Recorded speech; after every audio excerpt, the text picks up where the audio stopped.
spokesperson for Tourism, Minister Lindiwe Sisulu, Steve Mutale, has dismissed a report by the Daily Maverick that it had documents that purport to show SA Tourism preparing to ink a sponsorship deal with the English Premier League football club Tottenham Hotspurs as riddled with inaccuracies aimed at tarnishing the minister's image. Well, the newspaper report had suggested that the South African government is considering a nearly 1 billion rand sponsorship deal with the club. SA Tourism Acting CEO Themba Khumalo is briefing the media, or will be briefing the media on that proposed partnership. But let's get reaction to that big story that certainly has caught the attention of many South Africans. And for that, we're joined by Mr. Solly Moeng, who is a reputational and brand expert. Mr. Moeng, good morning to you. Thank you so much for joining us. The story essentially came out yesterday, and immediately wildfire all over social media, big discussion in the country. A 1 billion rand sponsorship deal with the Tottenham Hotspurs coming out of SA Tourism. You hear the story, what's your first thought? Yeah, look, I mean, the timing is wrong. In good days, good times, in a good economy, when South Africa is not in pain, the economy is not lying flat on its belly, it would probably not be such a bad idea if it can be justified, not because Rwanda or somebody else is doing it. They should say, this is what it's doing for those countries, and then they mustn't come back and throw 6 billion rands as a return on investment without unpacking it and all that. But I think that we're also dealing with a government that has lost massive credibility, that is known to abuse funds, especially when big dollar, contracts and, projects such as this one come up. We know that almost 60-80% of them go into pockets of people who end up driving around in big cars and buying property all over the country. So we don't trust this company. They are not the right people to do this. But also, Ms. Sisulu is on his own way out. SA Tourism doesn't have a permanent CEO yet. They don't have a permanent chief financial officer. So how can they suddenly want to tie about 36% of their budget before they come into something like this? I mean, there's also the logistical elements of it, right, where we're also hearing that the Department of Tourism is essentially saying that this was a deal that was still sitting on the table of the Tourism Board, which is an independent body. I mean, what do you say to that argument that's being put on the table?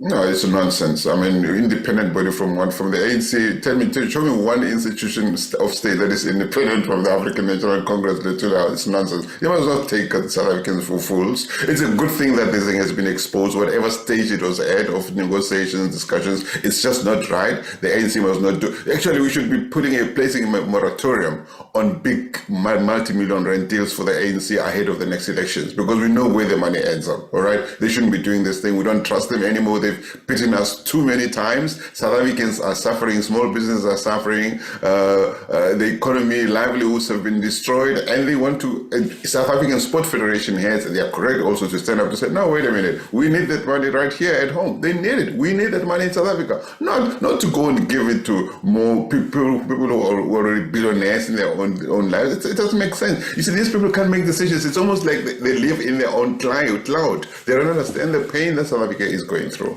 But I do want to sit with the counter-argument on this one, Solly, just so we can balance out the discussion. There is the Rwandan example, that Rwanda has invested heavily in advertising its tourism industry on its global sporting platforms, and it seems to have worked quite well for Rwanda. In an ideal world, could this initiative work for the brand that is South Africa, particularly Tourism South Africa? Well, in a good time, like I said, yes, it would. But also, when you say it's went work for Rwanda, give us figures. What were the figures before? What were the figures after? Did a lot of people start running towards Rwanda because of this deal? We don't have that information. It's very easy to, at a high level, say Rwanda did it, it worked for Rwanda. Look, I'm not saying the deal in itself in a normal world would not be such a big deal. I mean, if you have the money and the economy is doing well, the pain or South African citizens are not in the kind of pain that they're experiencing, I think your brand partnerships are a normal thing. You could consider it and say, look, if we did this, and the UK is one of South Africa's core source markets for tourism, so it makes sense to create visibility, to enhance, to get more people to come to South Africa. But the thing is, the timing is not right, and it's also being hindered by people we cannot trust. That's the problem. Yeah.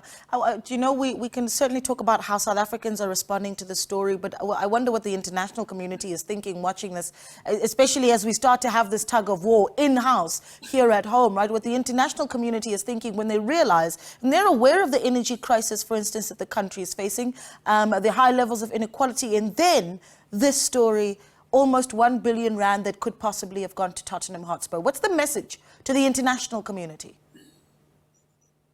No, it's wastage, the total separation from those who control the resources to those who should be benefiting from such resources. I'm happy that I saw, a video by Rob Hessoff, who's now well known in South Africa, yesterday, giving a call to the CEO of Tottenham Spurs to say, guys, if you do this, we're going to march on your doors. We're going to tell you you are supporting the brutes in South Africa, and I totally support them. We shouldn't. The timing is not right. I think that with the message we're sending out to the world is that it's almost like there's no coordination in the South African government. Once you have the president trying to pretend that he's dealing with the pain of load shedding and all that stuff. A number of months ago, we had a minister of sports wanting to spend, some 30 million rands on some statue to bring South Africans together. These guys are not coordinated. It's almost like every minister is running their own campaign, there's no, okay, what are we as a government doing for the people of South Africa first? Because we, the people of South Africa, must be the first ambassadors of brand South Africa. If we can't be,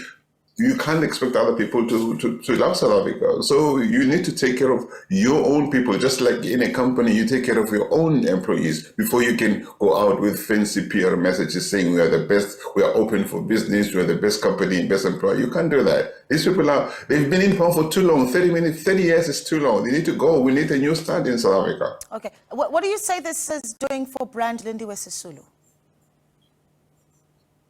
It's not doing. President Lindiwe Sisulu, it's a pity, has not done herself many favors over the years. I mean, we all know that.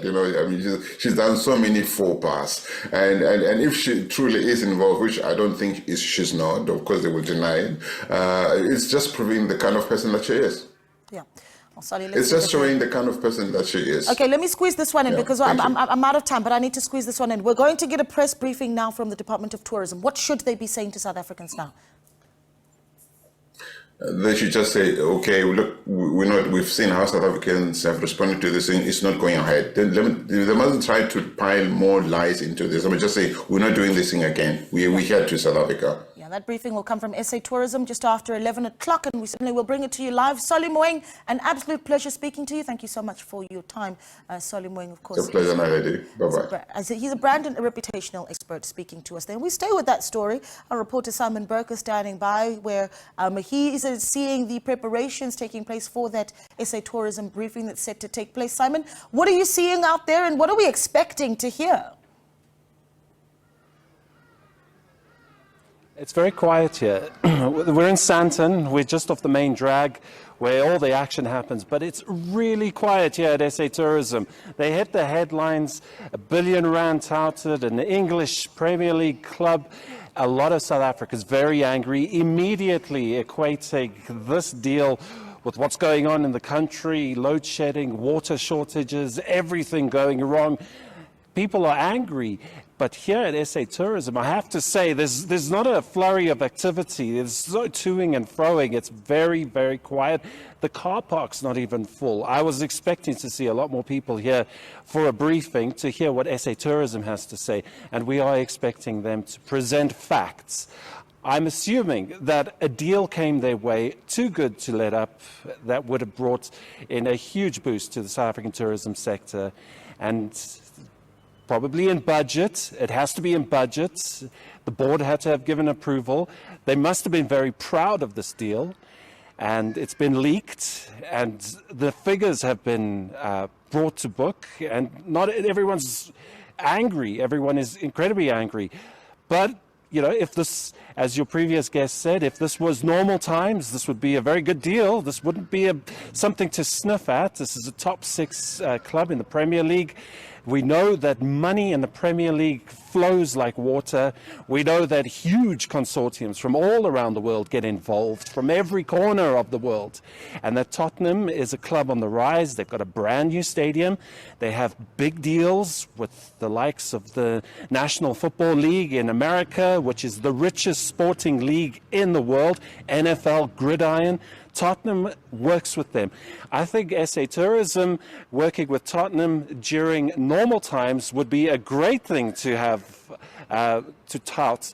And we've got so many viewers here in this country, so many viewers abroad.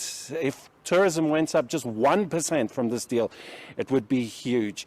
But this is all speculation at the moment. We have to see now what SA Tourism's response is, because a light has been shone on them. They now need to account and hopefully give us some perspective. Yeah. Well, just quickly, I know you're saying it's quite quiet. So no one yet having arrived, any of the officials that we're starting to see? If that press briefing is expected to start at 11, the likelihood that it will start on time?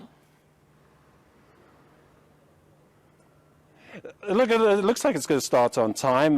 They've got everything positioned and accounted for, so it should be a briefing like any other. It's just, what are they going to say? Have they been caught short? Because I think, again, they were pretty proud of this deal. I think they wanted to sing it from the rooftops, but they might have misread the room. Bad optics. Possibly their PR company should have known better than to be talking about a billion rand deal.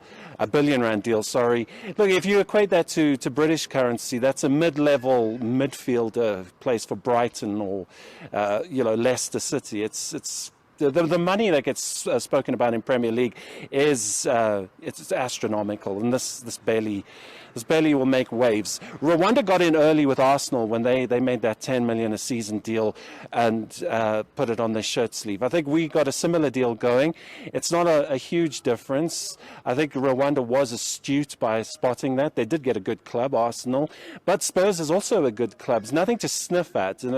Anyone who's saying, it should be Manchester United, Manchester City, Spurs is up there with them, and they're a top 6 Premier League club. They've competed for the Champions League. They were challenging for the league at some point. Harry Kane, the list goes on. They're not a bad investment. It's not a bad bet at all. I think just in this current climate, it's something that now South Africans want answers. They need explanations, and SA Tourism needs to come now at 11 a.m. and tell us more.